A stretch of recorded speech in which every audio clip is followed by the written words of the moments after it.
বন্ধুর বিয়ের দিনেও যে আমাকে কলেজ যেতে হবে সেটা আমি ভাবিনি। তো হ্যালো এভরিওয়ান, কেমন আছো তোমরা সবাই? তোমাদেরকে আবারও ওয়েলকাম আমার একটা নতুন ভিডিওতে। আজ সোমবার, এখন বাজে ওই 10টার মতো।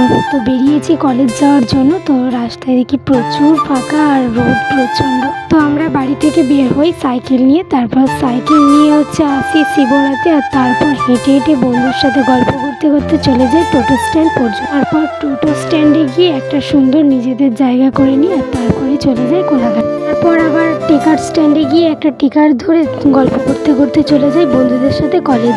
জানো তো, আমি প্রথম দিন যখন কলেজ আসি তখন আমাদের তো মর্নিং কলেজ হতো, আর এখন তো ডে কলেজ হচ্ছে।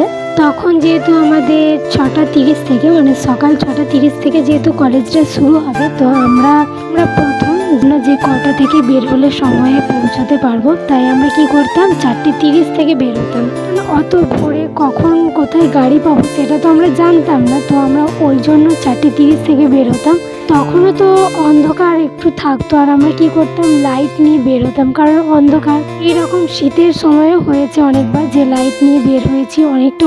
এই ছিল আমাদের প্রথম দিন কলেজ যাওয়ার অনুভূতি। এখন আমরা ওই কথাগুলো ভাবি আর বন্ধুরা মিলে হাসাহাসি করি যে এত রাতে আমাদের যেতে 1 ঘন্টা সময় লাগে, আর আমরা বের হয়েছি সেই রাত 4:30 থেকে, একদম 2 ঘন্টা হাতে নিয়ে। তারপর আস্তে আস্তে ওই যে সকাল কলেজ যাওয়াটা যেতে যেতে কবে যে নিজেদের পছন্দ হয়ে গেল যে ওই সময় কলেজ যাওয়াটা, নিজেরাই বুঝতে পারলাম। এখন মনে হয় যে ওই সকাল কলেজটাই ভালো ছিল, কিন্তু আবার ওদিকটাতেও তো দেখতে হবে বলো, যে টাইমের যে ব্যাপারটা, লোকেশন যেহেতু চেঞ্জ হয়েছে তাই আমাদের ওই টাইমে যাওয়া সম্ভব নয়। অত সকালবেলাও তো আমরা যেতে পারবো না, তো এটাই বোঝাই নিজেদেরকে।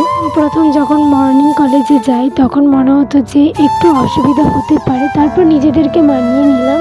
এখন কলেজ শেষ করে বাড়ি ফিরছি, তোমাদের সাথে গল্প করতে করতে তো কখন কলেজ থেকে বের হয়ে গেলাম বুঝতেই পারলাম না নিজে।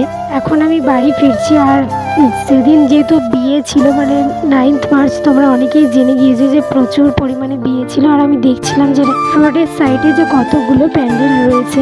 আজ রামনবমী, সবাইকে জানাই রামনবমীর অনেক অনেক শুভেচ্ছা। তো ভিডিওটা আজকের মতো এই পর্যন্তই। সবার কেমন লাগলো জানিও, ভালো থেকো সবাই, দেখা হচ্ছে পরের একটা ব্লগে।